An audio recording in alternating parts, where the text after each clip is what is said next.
राधे राधे दोस्तों। आज हम बात करेंगे कलयुग के बारे में कि भगवान श्री कृष्ण ने कलयुग के बारे में क्या कहा था। भगवान श्री कृष्ण ने पांडवों को कलयुग के बारे में क्या बताया था। महाभारत में कौरवों से जुआ हारने के बाद पांडवों को वनवास जाना पड़ा था।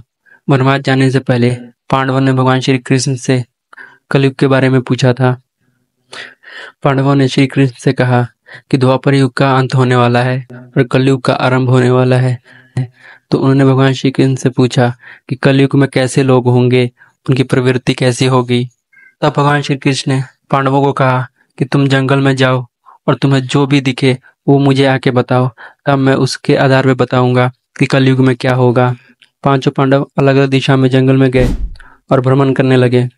उन्होंने वहां पे बहुत ही हैरान करने वाली चीजें देखी और वो भगवान श्री कृष्ण के पास आए और उन्होंने अपनी बातें बताई। सबसे पहले युधिष्ठिर बताते हैं कि उन्होंने जंगल में 2 सूंड वाला हाथी देखा।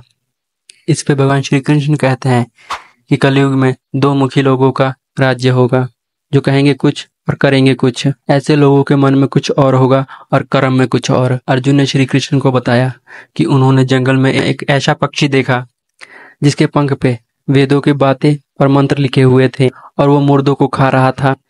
इस पे भगवान श्री कृष्ण ने कहा कि इसका मतलब ये है कि कलयुग में ऐसे लोग होंगे जो बड़े ज्ञान की बातें करेंगे, ये बड़े पंडित और विद्वान कहलाएंगे, लेकिन उनका व्यवहार राक्षसी होगा। लेकिन ये ऐसे लोग होंगे जो दूसरों के मरने का इंतजार करेंगे ताकि मृतक की संपत्ति उनकी हो जाए।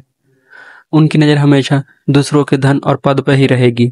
भीम ने श्री कृष्ण को कहा कि उसने जंगल में एक गाय देखी जो अपने ही बछड़े को चाट कर लहूलुहान कर रही थी।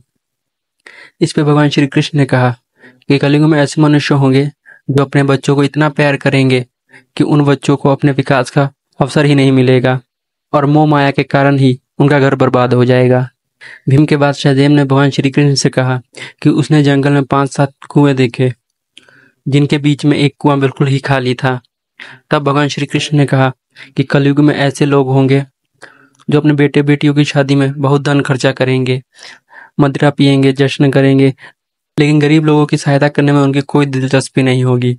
इसका मतलब यह है कि कलयुग में अंत होगा लेकिन लोग भूख से मरेंगे।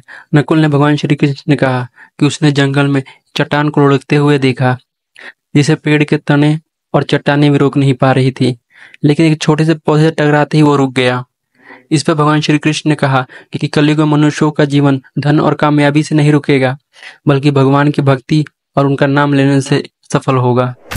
तो ये थी भगवान श्री कृष्ण की कुछ भविष्यवाणियां जो कि कलयुग में सच हो रही है। अगर आप हमारे चैनल पर नए आए हैं तो हमारे चैनल को सब्सक्राइब, लाइक, कमेंट और शेयर जरूर कर दीजिएगा।